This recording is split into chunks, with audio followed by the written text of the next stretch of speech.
We bring in ABC News contributor and columnist at USA Today, Christine Brennan, and the acting director of the Wilson Center, Kennan Institute, William Pomerantz. Thank you both for being here. Christine, starting with you, how significant is this meeting between the president and the families of Griner and Whelan?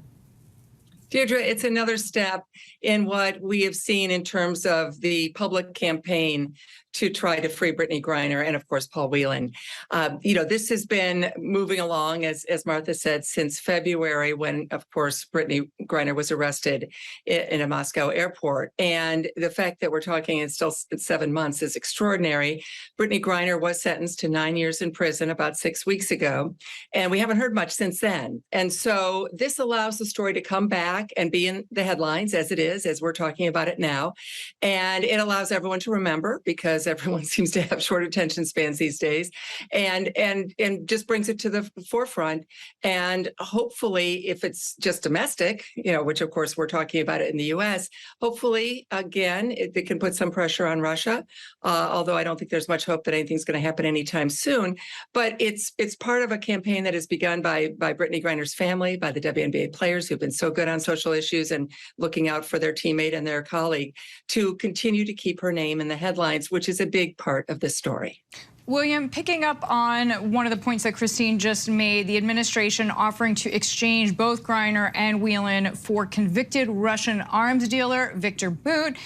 Yet to be any progress on that. So do you think that that is still what's in the mix here?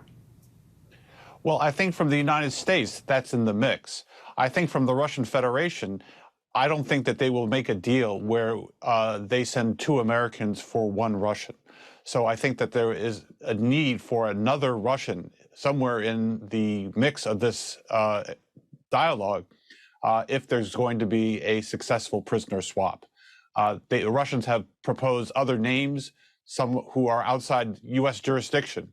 But I don't think that there's going to be real progress until there becomes evident that there's a 2-for-2 deal. Okay, 2-for-2 deal, even though Viktor Bout is notorious, and the 2 prisoners who are currently in Russia, I guess according to their system, have broken crimes, but it doesn't seem like a fair moral trade, so to speak. Well, I don't think Vladimir Putin's interested in a fair moral trade. I think he wants to try to get the maximum out of any such deal.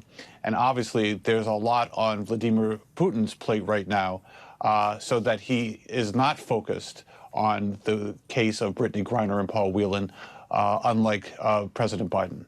Okay. Christine, I want to pick up on the issue of Griner's family, who has been waiting for an update on the proposal since last speaking with the president in July. You mentioned that. It has been a little bit more than a month since Griner was sentenced. So how are she and her family holding up?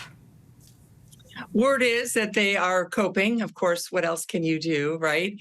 You're a WNBA star, a 2-time Olympic gold medalist, represented the United States many times, as Brittney Griner has, and now you're also 6'9", and now you're in this tiny jail cell. It must be excruciating and just awful. And as the WNBA playoffs and finals are going on, you're celebrating these great women athletes, Deirdre, and then, of course, one of the greatest of all time is sitting in a jail cell in Moscow for having had, 0.7 of a gram of hashish oil in her possession.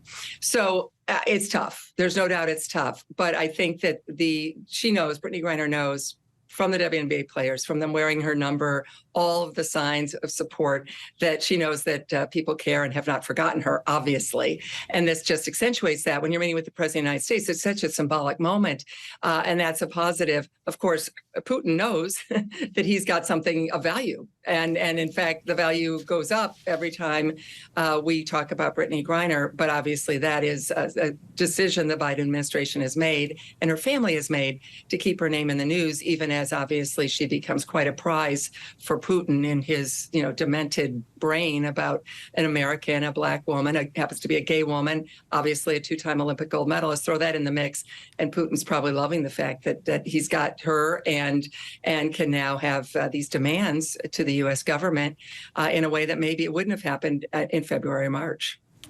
Okay, Christine, thank you. And William, I just want to bring in the efforts that the Biden administration have been making. I mean, New Mexico Governor Bill Richardson, as our colleague Martha Raddatz just told us, is in Moscow working on the release. He's been involved in multiple successful efforts to free detained Americans in the past. Can he be successful this time? Well, it's unclear who Governor Richardson is actually meeting with. But I think this is a very long process. I don't think that, unfortunately, Brittney and Paul Whelan will come home with Governor Richardson.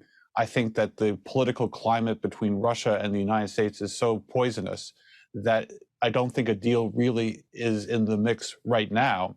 And indeed, as the other commentator mentioned, Vladimir Putin will want to play this for as much as possible. And in light of that consideration and all the other problems that Vladimir Putin now has, dealing with the war in Ukraine, et cetera, I don't think that this is going to be an immediate solution right now. William, thank you. Christine, thank you. Glad to have your perspectives on this issue. Hi, everyone. George Stephanopoulos here. Thanks for checking out the ABC News YouTube channel. If you'd like to get more videos, show highlights, and watch live event coverage, click on the right over here to subscribe to our channel. And don't forget to download the ABC News app for breaking news alerts. Thanks for watching.